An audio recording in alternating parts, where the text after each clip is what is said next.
That should be easy. Got nothing to do with it.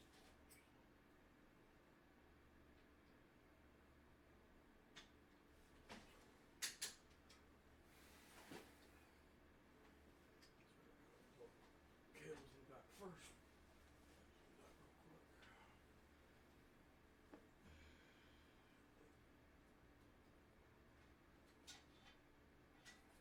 Alright, all cables are unplugged. So we've accomplished that much. Now, it should just pull right on up.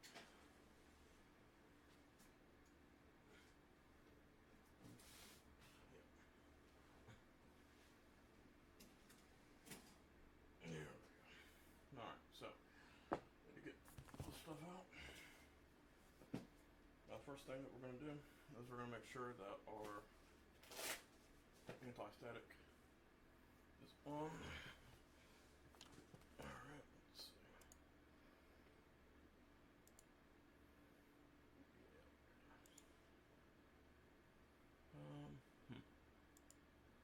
I don't want to do that. I'm going to do console.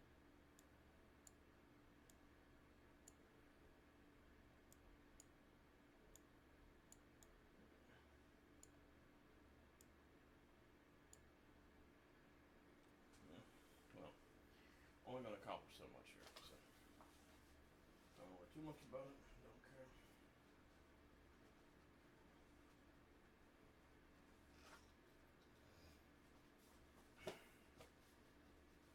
First thing that we're going to do is use our anti-static rod. Put that on.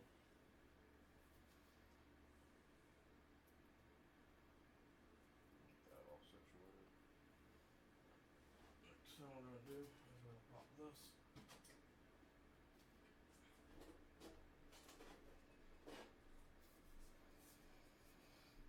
And this is the r720. And what we're going to do is we're going to start replacing some memory modules. So I'm just going to find a new metal place I can find. And I think that'll work. So reach everything looks pretty good to me. Okay. Interesting. So I removed the memory card that I'd installed previously.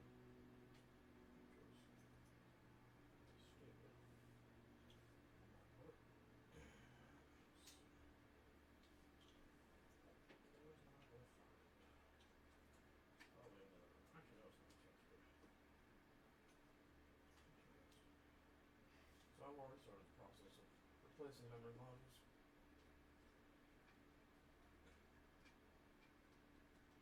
So like I was saying before, the memory module that I have now is not compatible with the old stuff. So in order to get anywhere with it, I've got to manually upgrade every single piece.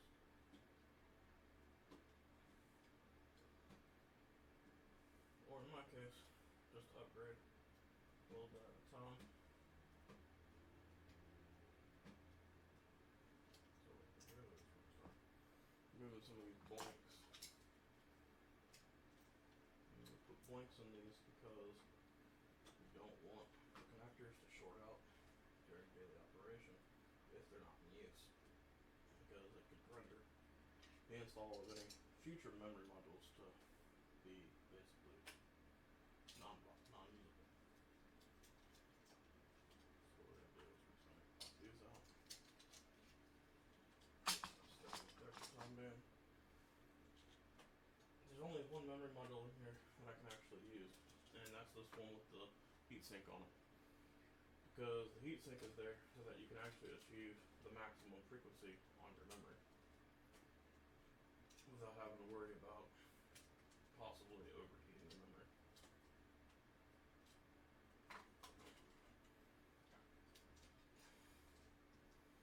So the amount of memory that I've purchased so far is about 300 some gigs. And once we finish installing them, it should be fine for the time being.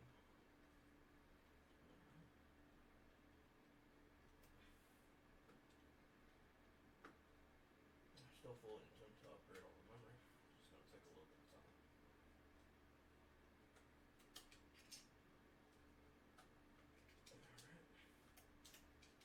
Alright.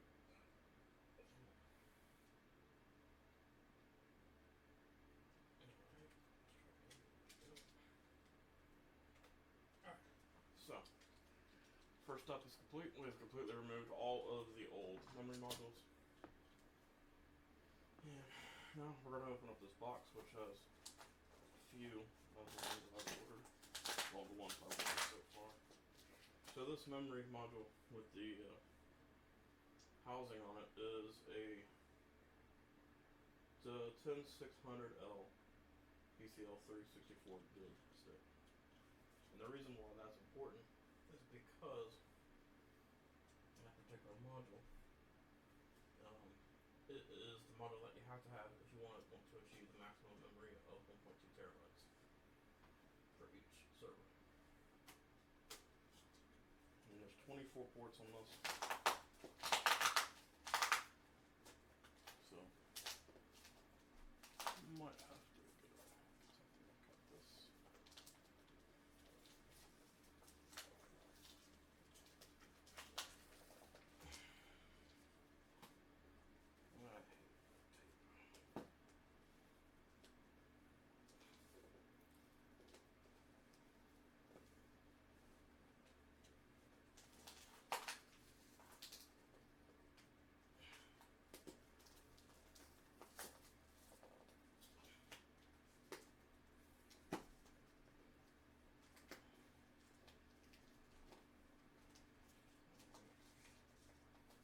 Just about got this off here.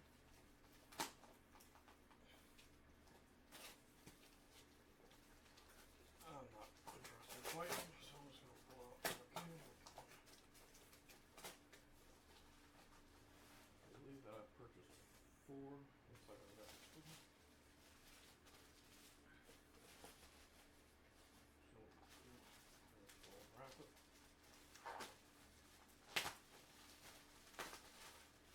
Alright, so it's done. And alright, so. Oh god, I didn't do that.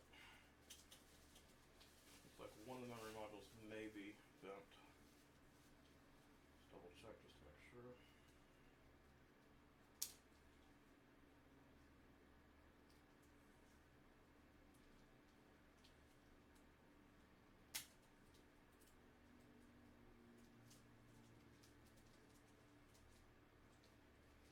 There is such a thing as overpacking some of these things.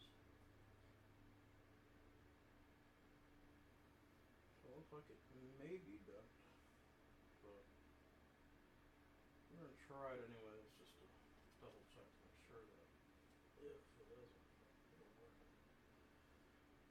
Alright, so what we got?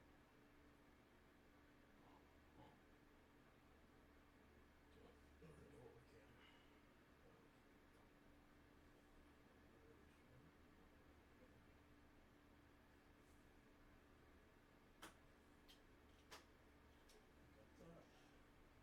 What I'm going to do is I'm going to put a couple at the very bottom, put a couple at the top. So, yeah, I did only order 4. These are 64 gigs each, plus the additional 64 that I already bought. And these memory modules are about 20 bucks a piece. But hopefully, ideally, we should be able to get some decent performance out of these. Probably won't really know until we actually power it up. So we're going to,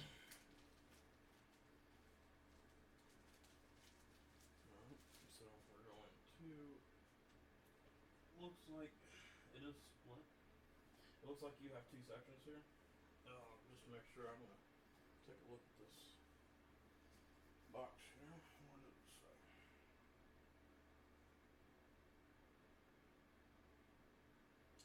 Yep, just as I thought. So what it is that the first 2 bank sets over here. So we got 1 bank set here, and we got 1 bank set over here.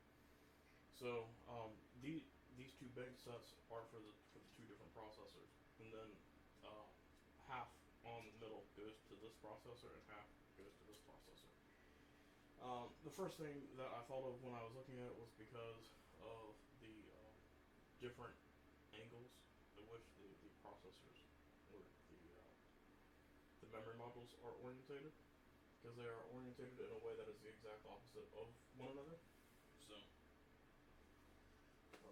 see, we're going to install two down here.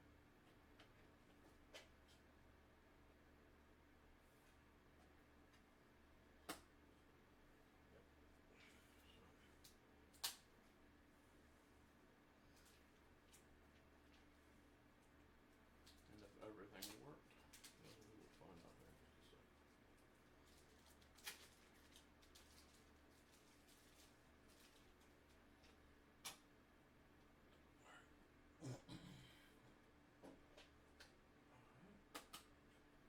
So we have one more.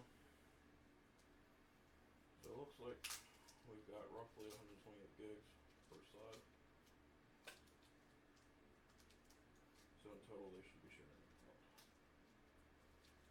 half a load each. One of them will have an additional 64 gigs of memory for the time being. I'll probably end up buying some more here soon.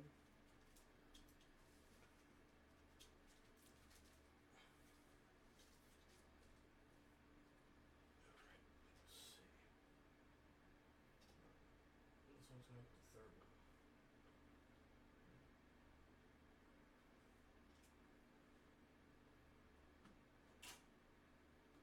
Alright, so we've got everything installed appropriately. Let's just make sure everybody clicks.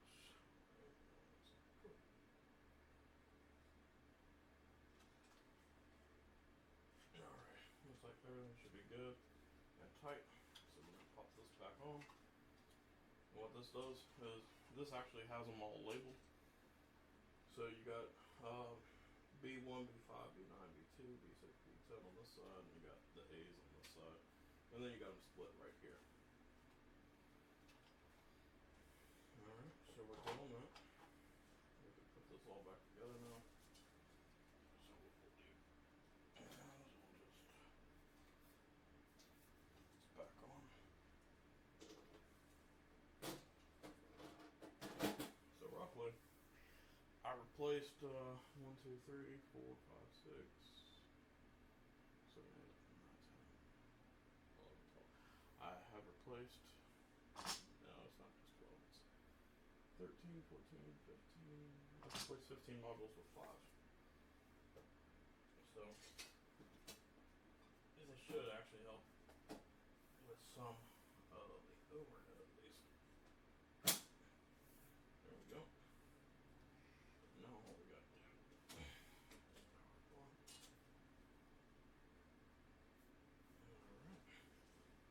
So now my Proxmox server should have about 300. So I'm good for memory, so it's 6 plus my 64, yeah. Yeah, it's roughly 300 gigs of memory to operate, which is a little bit more than what it had initially. So done with this, set this up here, and then we'll go and power it on and test it. Yep. That's what we're gonna do.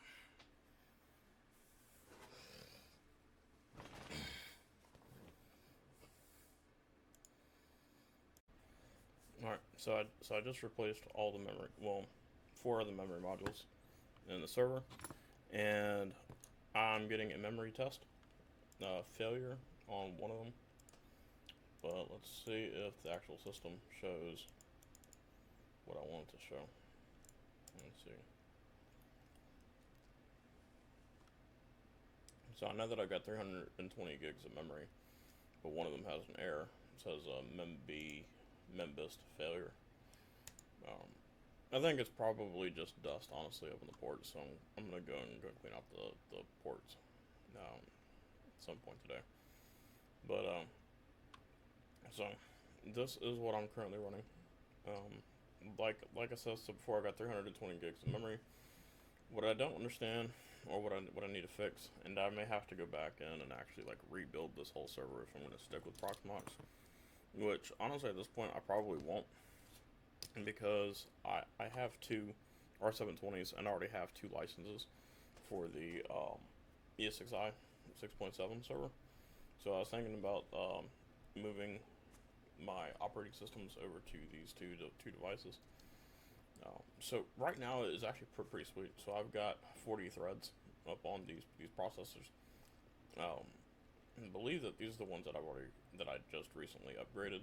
Yes, it is because I fried one of the memory modules when I did it because I wasn't wearing an anti-static strap. So, all right. So we know all of this, right? So I've already covered this before. So what I really want to see is my even G system. I want to see what it's doing. Memory usage is like 2 out of 20 gigs that I've associated to it. I want to see what it does. I want to see what the IP address is for it. I use fallback data source. And that's because I made the stupid mistake of finding a physical network at this point. So I'm probably just gonna go and switch back to BR1 since I know that that one actually works. And then I'll go ahead and reset this. And let's check this. Awesome. Cool. Yep. So let's go ahead and reboot this.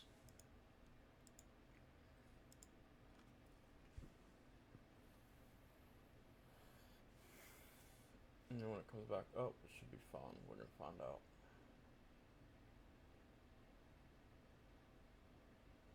Alright, let's see.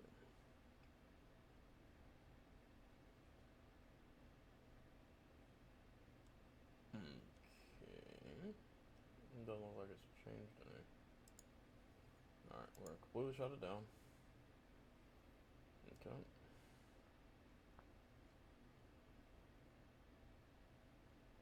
Awesome. Then we're going to start. Start now.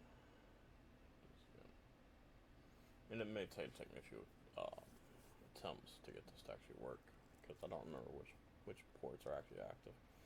I have 2 physical network cards on this device, and that's probably part of the problem. But we'll find out here in a second.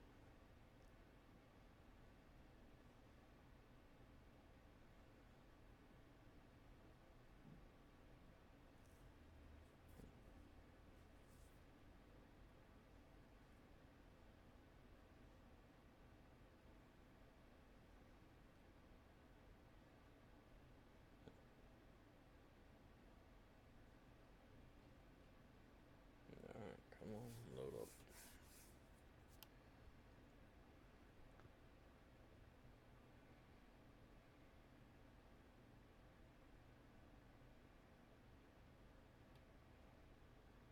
While I'm waiting on this, I'll just go ahead and run some commands on this. If I can remember how to get back to it.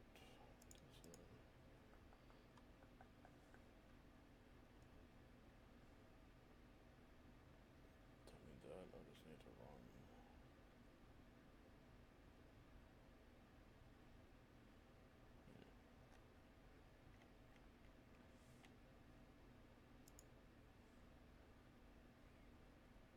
So I guess I'll have to actually console into it and then reboot it. Okay. So this is running.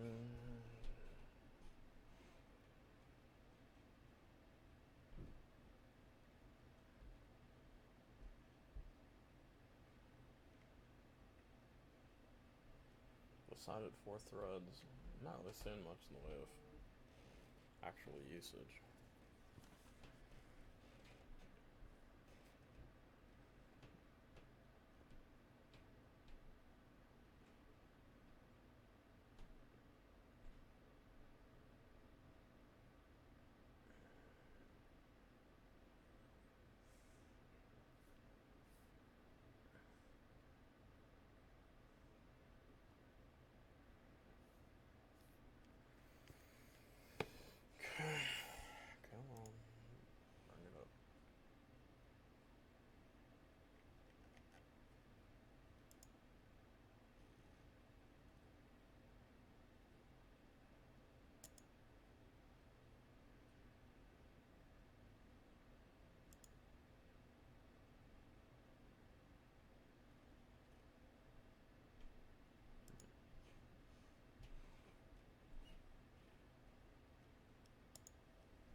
it's not getting past the boot for whatever reason.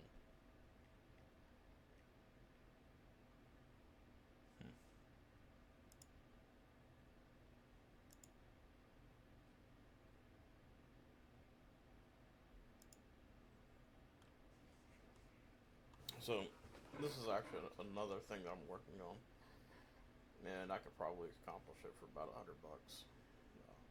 I was thinking about getting another 24 port switch, or at least a 16 switch, within the Unify system to actually manage all of the connections that I have from my virtual networks. So with Proxmox and even with the SXI, what I've done in the past is I have assigned it physical NICs so that it appears like its own operating device. The problem with that is that it opens up your systems to a lot more vulnerabilities, which can sometimes be an issue.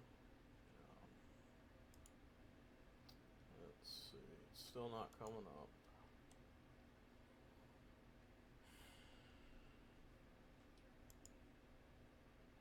Interesting.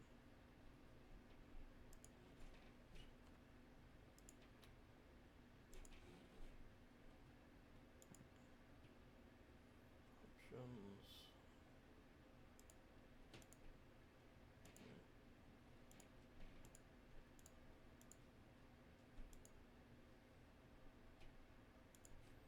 Application. Yeah, I don't need any of this at the moment. Well,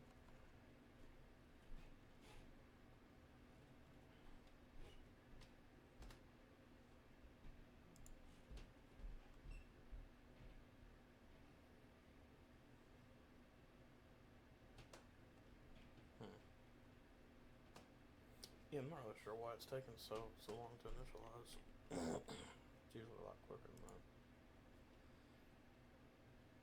It could be that I've misconfigured it again. Let's see, close it down.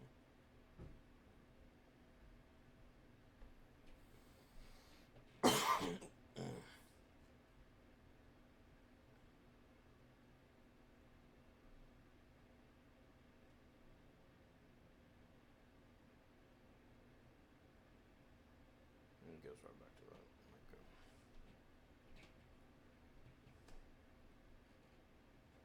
Yeah, so the network ID is still not picking up. So that's the bridge. So 0 should be the one that the main computer should be on. So let's find out. 100E should be fine.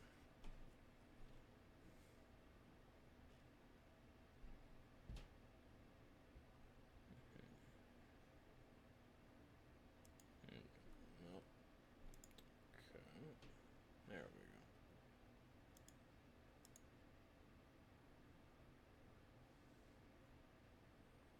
Alright, let's reboot. Yes. There we go.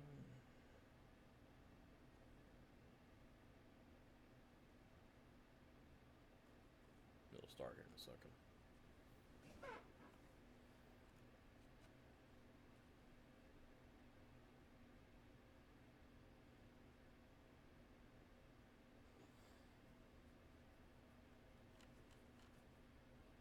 It's supposed to start.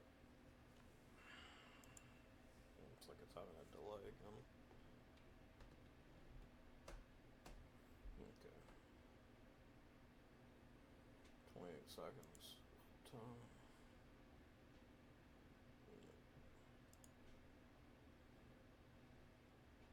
So the thing that sucks about the r720s is that it still does use DDR3.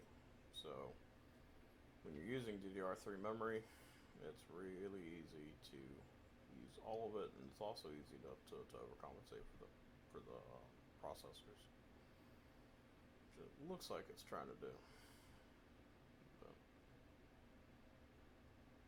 But I've only assigned it 4 threads. I haven't assigned it like 4 official CPUs. Probably should have assigned it more CPUs. But honestly, all that it needs to do is just load minimum Fantastic. There we go. So 163. Okay. 192.168.1.163. And then there we go. Cool. Couldn't remember which one that it uses. This one is root E, I believe. It's either root or admin. Looks like it's admin. Okay, cool. So we're back up and running now. Sweet. So I've got my two Aruba switches here configured, and I've also got, let me just make sure that my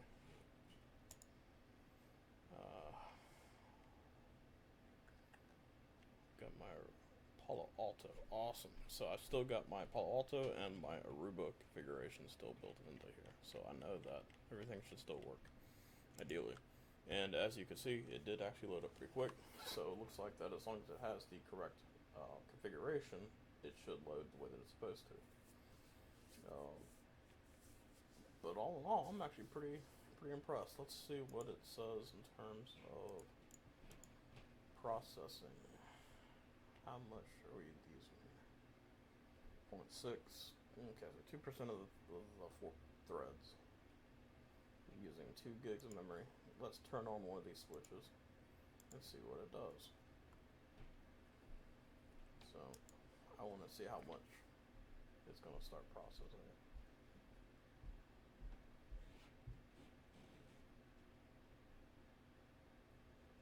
I haven't turned on this particular server in the last month, so ideally that this should be pretty quick.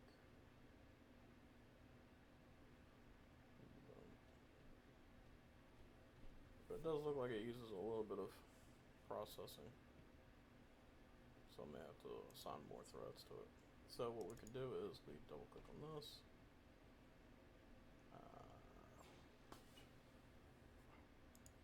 Forgot we got to get the EvenG client pack. There we go. Let's go and get the client pack real quick.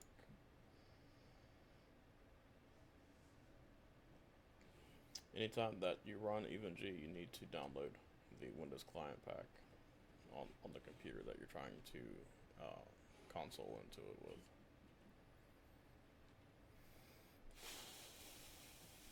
There we go. Alright, cool. Looks pretty good. Let's go and install everything here.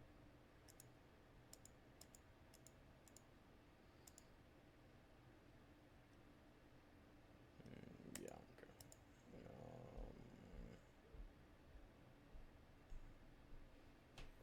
Yeah, don't need any of that. It'll launch it when it needs it. So I'm not going to configure it to just launch automatically. Don't need to see Blaze versions. Don't care about any of that right now. Next. Don't need the USB PCAP right now.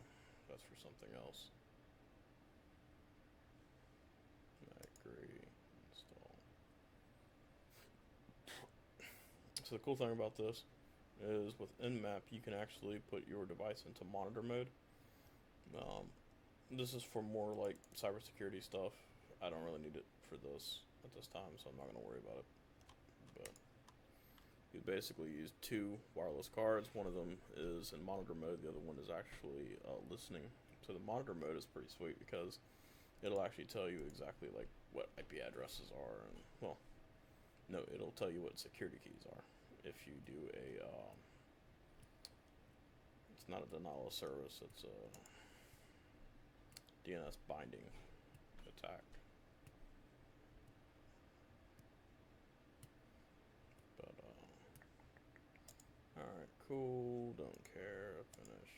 Alright, so we're all done with that, so let's go and click on this again. Sweet, so now we're in here. Alright, so I have console.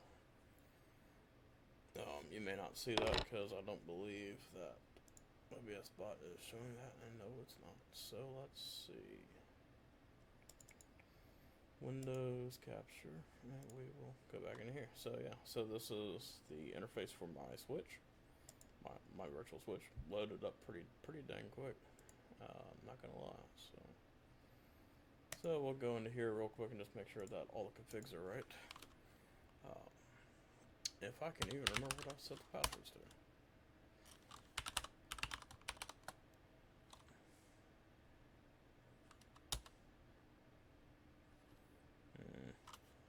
This may take a minute.